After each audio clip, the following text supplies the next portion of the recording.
नमस्कार, मैं मंजीत कुमार। आप सभी का स्वागत रहेगा हमारे चैनल पे Jackson Neto senior company promotion by Manjeet Kumar YouTube channel पे। दोस्तों, आज मैं आप सभी को बताना चाहूंगा कि मैं कई दिनों से मैं एक ऐसे प्रत्याशी का खोज कर रहा था जो कि अपने समाज के लिए एक अच्छा काम करने के लिए प्रेरित हो सके, जो कि युवाओं के लिए, समाज के लिए, हमारे देश के लिए, हमारे ग्रामीण जनता के लिए एक शिक्षित वर्ग के प्रत्याशी होना बहुत बड़ी बात होती है।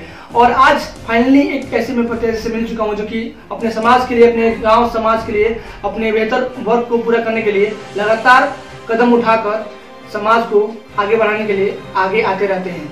मैं ऐसे ही एक ऐसे प्रत्याशी से मिलने के लिए आप सभी को बताऊंगा। आज मेरे साथ जुड़ चुके हैं। सबसे पहले मैं उनका स्वागत करूंगा कि कैसे काम करेंगे, कैसे देश को, हमारे समाज को, हमारे पंचायत को आगे बढ़ाएंगे। मैं इनके बारे में बता दूं कि एक ऑलरेडी टीचर हैं जो कि बीएससी, डीएड और बीएड कर चुके हैं। इतने बड़े प्रोफेशन से गुजर चुके हैं और समाज में अपना एक नाम मुकाम हासिल कर चुके हैं। तो ऐसे प्रत्याशी का हमें कुछ तो ख्याल रखना चाहिए कि ये समाज में कैसे काम करेंगे। आइए जानते हैं सारे सवाल का जवाब। सबसे पहले स्वागत रहेगा हमारे चैनल पे सर आपका। Thank you sir. आपने यहाँ पे लिखा हुआ आपका जो ये ई बुक है, एक कदम विश्वास के साथ विकास की ओर, क्या मतलब बनता है इसका सर? इसका सीधा सा मतलब, सबसे पहले मैं आप सभी का अभिनंदन और स्वागत करता हूं और आपसे आशीर्वाद की कामना करता हूं। मैं कनपुरा पंचायत से एक मुखिया प्रतिनिधि के रूप में जो अपना योगदान देने के आगे दे रहा हूँ, उसमें एक कदम विश्वास के साथ विकास की ओर का मतलब है कि टैगलाइन है आपको जी, एक तरह से टैगलाइन है, ऊपर है जी, जिसके मतलब कि जो एक मैसेज दे रहा है, खुद में एक मैसेज है। आपका पूरा नाम सर क्या हुआ? दीपक कुमार सिंह, ग्राम रामनगर, डाकघर अमलोरी, जिला सीवान, बिहार। मुखिया प्रतिनिधि के रूप में आप काम कर रहे हैं जी। आपके घर के कोई मेरी खुद वाइफ हो सकती हैं कि मुखिया प्रतिनिधि मतलब कि प्रत्याशी वो बनेंगे। मुखिया प्रत्याशी आपकी वाइफ हो सकती है जी। मैं बात करूँ सर कि आप ऑलरेडी सेटलमेंट है, मतलब अपने एक जीवन में अपने ऊंचाइयों तक जो पहुंचना चाहते हैं। मतलब हर इंसान का एक मकसद होता है कि शादी ब्याह करना, अपने लक्ष्य तक पहुंचना, नौकरी करना, जॉब करना, हर जगह मतलब सेटल होना। आपने वो लक्ष्य निर्धारित कर चुके हैं। अब आपका रुझान आया राजनीति में। ये राजनीति का पहला ओहदा होता है, पहला बीज होता है जो ये मुखिया, सरपंच, बीडीसी या बोल सकते हैं जिला परिषद का। इस लाइन में आपको कहाँ से आइडिया मिला, कैसे आइडिया मिला कि मुझे इस लाइन में आना चाहिए, इस क्षेत्र में अपना भाग्य बनाना चाहिए? देखिए, कुल मिलाकर के हमारे देश के बड़े बड़े जो विद्वान लोग हुए हैं जी, जिसमें सुभाष चंद्र बोस एक बड़े लीडर थे हमारे देश के, उनका मानना था कि राजनीति में पढ़े लिखे लोगों को आना बहुत जरूरी है। उनका मानना था कि राजनीति में पढ़े लिखे इंसान का आना अनिवार्य है। ऐसा इसलिए भी जरूरी है क्योंकि एक पढ़ा लिखा व्यक्ति जो है, आप मानते हैं सुभाष चंद्र बोस या ऐसे बहुत सारे विद्वान हैं, बहुत सारे समाज सेवी हैं, बहुत सारे ऐसे लोग हैं जो हमारे महापुरुष हैं जिन्होंने हमारे देश की स्वतंत्रता में एक अमूल्य योगदान दिया है जी। उन लोगों से प्रेरित हूँ और खास करके मैं जब दबे कुछ लोगों को देखता हूँ, ऐसे लोग जहाँ तक कि विकास की एक धारा भी नहीं पहुँच पाती है, वो इन चीजों से अछूत हैं कि वास्तव में जो भी योजनाएं पंचायत लेवल पे या मुखिया के माध्यम से या वार्ड प्रतिनिधि के माध्यम से जो आती हैं जी, वो रियल में है क्या, उसको वो आया भी तो है, किस लिए आया है, ये भी बहुत कम लोगों को पता है। बहुत कम लोगों को पता होता है। तो इस चीजों से लोगों को जागरूक करने के लिए और एक अपने पंचायत को एक बहुत ही आदर्श पंचायत बनाने के लिए उस उद्देश्य से हम आगे आने का प्रयास किए हैं। और चूंकि क्या आपके मन में खलकता होगा कि चुनाव लड़े, जैसे कि मान लीजिए बहुत सारे समाज में, गाँव में, आपकी पंचायत में काम नहीं हो पाया होगा या उस वजह से लोग विकसित नहीं कर पा रहे हैं, तो मन में खलकता होगा कि काश अगर हम रहते इस युग में तो इसे काम कर सकते थे। पंचायत लेवल पे अगर बात करें आपसे, तो हमारे यहाँ तो बहुत सारी विकास की परियोजनाएं या योजनाएं आती हैं जी जी। लेकिन वास्तव में वो किताब पेज पर ही सिमट जाती हैं, वो धरातल पे नहीं आ पाती जी। और लोग यहाँ के थोड़ा सा जो है मतलब कि उतना उसको लेकर के जागरूक नहीं है। जैसे कि मनरेगा से संबंधित योजनाएं हैं या राशन कार्ड से बनाई से लेकर के आप ले सकते हैं। नॉर्मल सी कोविड में इतने बड़ी महामारी। पंचायत में कितना गांव आता है सर? मेरे पंचायत में लगभग 8 गांव है अभी। 8 गांव कौन सा? मेरे पंचायत में आप ये मेरा गांव रामनगर, इसके बगल में जस्ट कनपुरा, करमलिया था, बासोपाली कोठी, बतरौली, छप्पन। क्या पोजीशन लग रहा है कि आप इस बार चुनाव लड़ने की तैयारी कर रहे हैं, तो कितना परसेंट आपको लग रहा है कि जनता आपके पक्ष में है, जनता अपने इस बार चुनाव? एक और बात है सर, जनता जो लोग होंगे आपके, जो मतलब कलीग होंगे, फ्रेंड होंगे, उनको भी कुछ आइडिया मिला होगा कि भाई आप इस बार उठिए कि आप समाज के लिए कुछ अच्छा कर सकते हैं, ऐसा कुछ बताइए। ऐसा मतलब कि हमको लगता है जब हम विजिट करते हैं गांव में, ऐसे तो संडे को हम लोग अभी जा रहे हैं, फिलहाल अधिसूचना नहीं है। जैसे ही अधिसूचना आ जाएगा हम लोग हर फैमिली हर घर से कांटेक्ट करेंगे। तो अभी हम 3-4 गांव में भ्रमण कर चुके हैं। वहाँ हमारे एजुकेशन के आधार पर लोगों का बहुत बड़ा एक समर्थन मिलता है। एजुकेशन के आधार पर बहुत बड़ा समर्थन मिल रहा है। पढ़ा लिखा व्यक्ति इस मुकाम को पाने के लिए पढ़ा लिखा व्यक्ति में क्या डिफरेंट है? और जो देखिए, शिक्षित आदमी जो है अपने अधिकार और कर्तव्य को भली भांति समझता है। कोई प्रत्याशी, मान लीजिए आप एक प्रत्याशी हैं, कोई प्रत्याशी वो भले पढ़ा लिखा, कम पढ़ा लिखा, लेकिन वो ईमानदार हो, कर्मठ हो, अभी एक ईमानदार कर्मठ हो, तो फिर एक जनता को कैसे आप रुझान ला सकते हैं अपने प्रति? कहने का मतलब है कि एजुकेशन ही हर चीज नहीं है। हाँ। एक पढ़ा लिखा व्यक्ति ऐसा काम नहीं कर सकता है। हाँ। कुल मिलाकर के जो समाज के दर्द को समझे, लोगों के मन को समझे, उनको किन चीजों की जरूरत है, कौन व्यक्ति किस योग्य है, किस योजना का उसको लाभ मिलना चाहिए, एक अनपढ़ व्यक्ति भी या एक अशिक्षित व्यक्ति भी ये सोच सकता है। अगर पोजीशन ला सकता है। मान लीजिए कि उसके पास एबिलिटी हो कि वो कैसे अपने समाज को ऊपर ले जा सकता है, ईमानदार हो या कुछ भी हो या पढ़ा लिखा हो, और उसके पास पोजीशन ही ना हो कि उस पर मतलब हम समाज को ये चीज ला सकते हैं। कैसे एटीट्यूड या पोजीशन या मोटिवेशन तौर पे ला के सरकार से या अपने पदाधिकारी से छीन के ला सकता है, ऐसा कुछ मानना होता है। ऐसा मतलब कि उनके जहन में ज्यादा ये सब बातें नहीं रहती हैं। वो एक सामान्य वर्ग के लोग होते हैं, जिसको हम आम लोग कह सकते हैं। वो एक तरह से सामान्य जिंदगी जीना चाहता है, ना किसी परेशानी में पड़ना चाहता है। तो इस तरह का सोच उन लोगों में होता है। आपका यहाँ पे लिखा है हमारे लक्ष्य और उद्देश्य। आपका मान लीजिए आप चुनाव जीत के आते हैं तो क्या लक्ष्य, क्या उद्देश्य है? मेरा एक मोटो है, मतलब पंचायत लेवल पर, कि सबसे फर्स्ट में हम कुछ इसमें इम्पोर्टेंस कार्य लेकर के आए हैं। जैसे कि अगर हम इस पंचायत में हमको जनता सपोर्ट करती है, हमको अपना प्रतिनिधि के रूप में जो हम प्रत्याशी लेकर के आते हैं उनको चुनती है, मुखिया बनाती है, तो सबसे पहले जो फर्स्ट मेरा टारगेट है वो एजुकेशन के सेक्टर में है, क्योंकि हम एजुकेशन से हैं तो उसको जानते हैं। एजुकेशन में बहुत इंपॉर्टेंट चीज है, समाज के लिए बहुत अच्छा है। लेकिन एक साफ सफाई का भी, जैसे मैं बात करूंगा पर्सनली मैं आपसे, कि पंचायत में मैं भी गांव से बिलोंग करता हूं। मैं देखा हूं कि गांव की जो महिलाएं, जो औरत हैं, जो और भी बूढ़े लोग हैं, मतलब आज शौचालय की बहुत कमी है, जो कि बहुत दयनीय स्थिति हो गया, खेतों में जाना पड़ता है। इसका क्या रीजन है, क्यों ऐसा लोग काम नहीं कर पा रहे, कि वो चीज क्यों नहीं जल्दी काम हो पा रहा है, कि शौचालय नहीं बन रहा है, हर घर में शौचालय नहीं बन पा रहा है, जो गरीबी स्तर से जीवन जी रहे हैं उनको सही तरीके से इंदिरा आवास है, जो भी घर नहीं बन पा रहा है, ऐसा क्या ये सब कमी है दिख रहा है मुझे?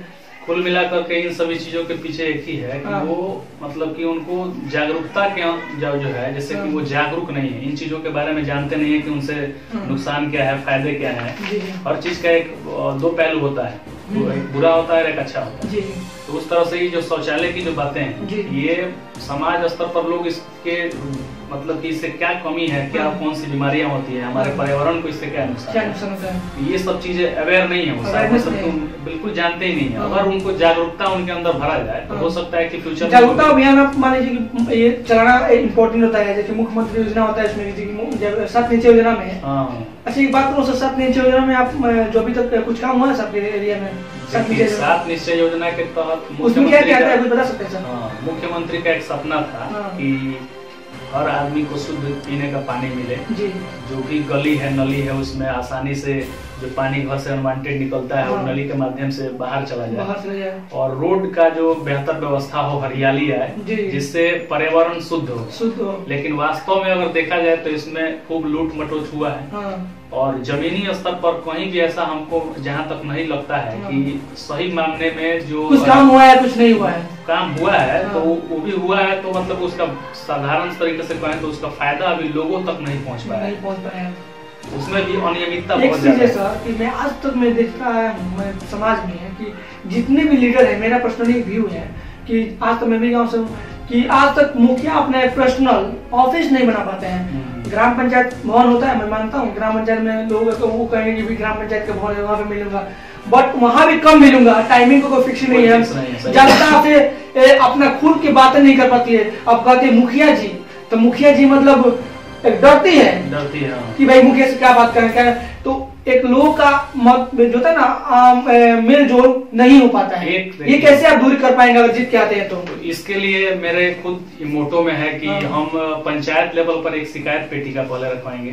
शिकायत ऑफिस ऑफिस अगर उसका अगर ऐसा कुछ होगा तो हम टाइमिंग खुद फिक्स कर देंगे। कब से कब तक हमसे आदमी जुड़ सकता है। कार्यकाल में मान लीजिए सरकार का कार्यकाल कर रहे हैं, 5 साल का कार्यकाल रहता है, मुखिया भी आप लड़ रहे थे, जॉब कर रहे हैं, भले आपको सैलरी कम मिले नहीं मिले, लेकिन आपको आपका मानना है कि आप समाज सेवा कर रहे हैं, तो समाज सेवा करने के लिए आप आ रहे हैं, ना कि आप वो कमाने के लिए आ रहे हैं। तो कमाने के लिए आप समाज सेवा करने तो समाज सेवा में आप एक ऑफिस नहीं खोल पाएगा, क्या आप सेवा कर पाइएगा? उस तरह से अगर ऐसा कुछ होगा तो अगर जनता सपोर्ट करती है तो वैसी व्यवस्था अगर हम आम सभा के माध्यम से लोगों को इकट्ठा करके उनसे राय लेकर के ऐसी व्यवस्था भी हम करने के लिए तैयार है। इसमें कोई दो राय नहीं है।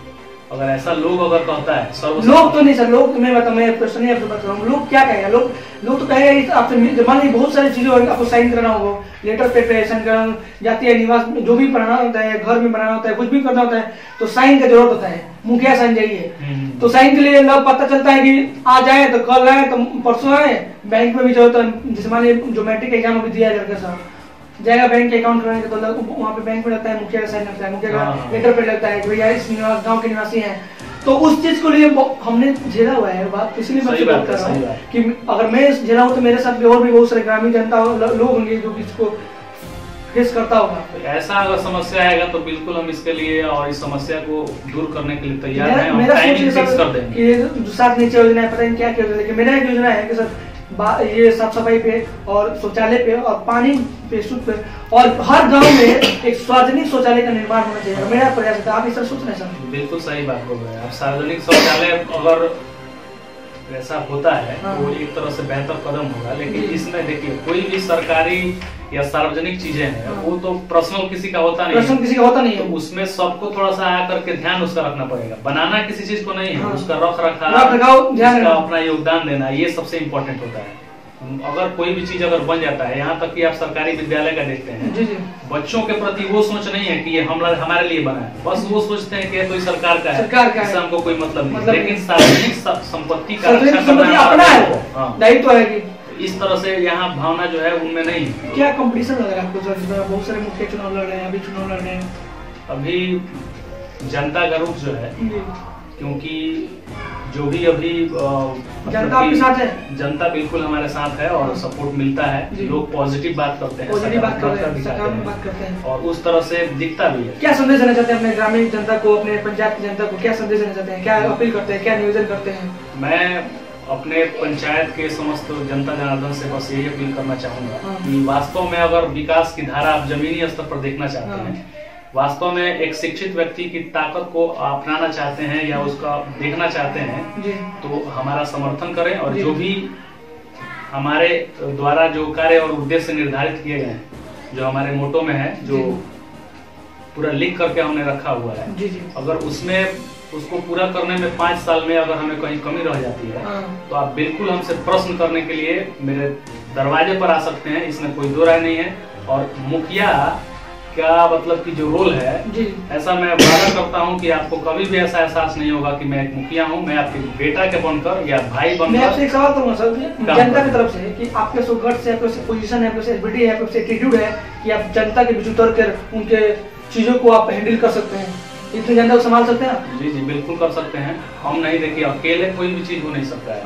उसमें कुछ लोगों का साथ और समर्थन की आवश्यकता चाहिए।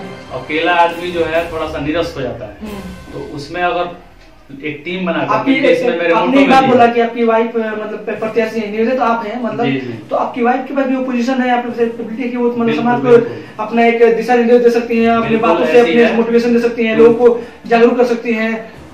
ऐसा देखा जाए तो है, क्योंकि महिला के पास बहुत सारा शक्ति होता है।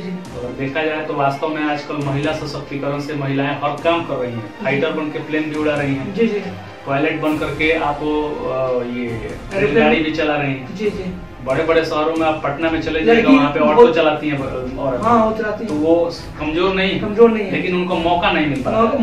जब हम मौका देंगे तो जरूर उनका बेस्ट होगा उस पर परफॉर्मेंस। मेरा भी ऐसा ही सोच है, हम उसको मौका देंगे और हो सकता है, और मेरा पूरा विश्वास है कि उनका परफॉर्मेंस। क्या शुभकामनाएं देना चाहते हैं जनता की?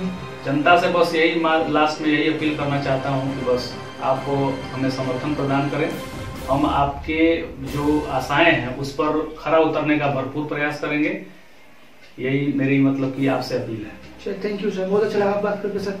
दोस्तों आपने देखा कि जब हम बात की है, कर्णपुरा पंचायत एक शिक्षित परिवार है, शिक्षित व्यक्ति है और ये भावी प्रत्याशी के पति हैं जिनका नाम है दीपक कुमार सिंह, जो कि ऑलरेडी कई तरह से प्रोफेशन से गुजर चुके हैं और आने वाले दिनों में अपने समाज के लिए, अपने गांव के लिए, अपने लोगों के लिए अच्छा कार्य करने के लिए प्रेरित होकर आगे आ रहे हैं। इनकी वाइफ धर्मपत्नी वो चुनाव लड़ेंगी, प्रत्याशी हैं और ये निवेदक के रूप में कार्य करेंगे, प्रतिनिधि के रूप में काम करेंगे। सो प्लीज इस वीडियो को लाइक कीजिए, कमेंट कीजिए और जो भी आपसे सवाल जवाब करना चाहते हैं इनसे, इनके परिवार से, तो आप लोग बात कर सकते हैं। इनका कॉन्टेक्ट नंबर स्क्रीन पे दिया जाएगा और इनका विश्वास है कि आप लोग हमारे साथ हैं और हम आपके साथ जिंदगी भर रहेंगे। जय हिंद, जय भारत। थैंक यू, नमस्कार।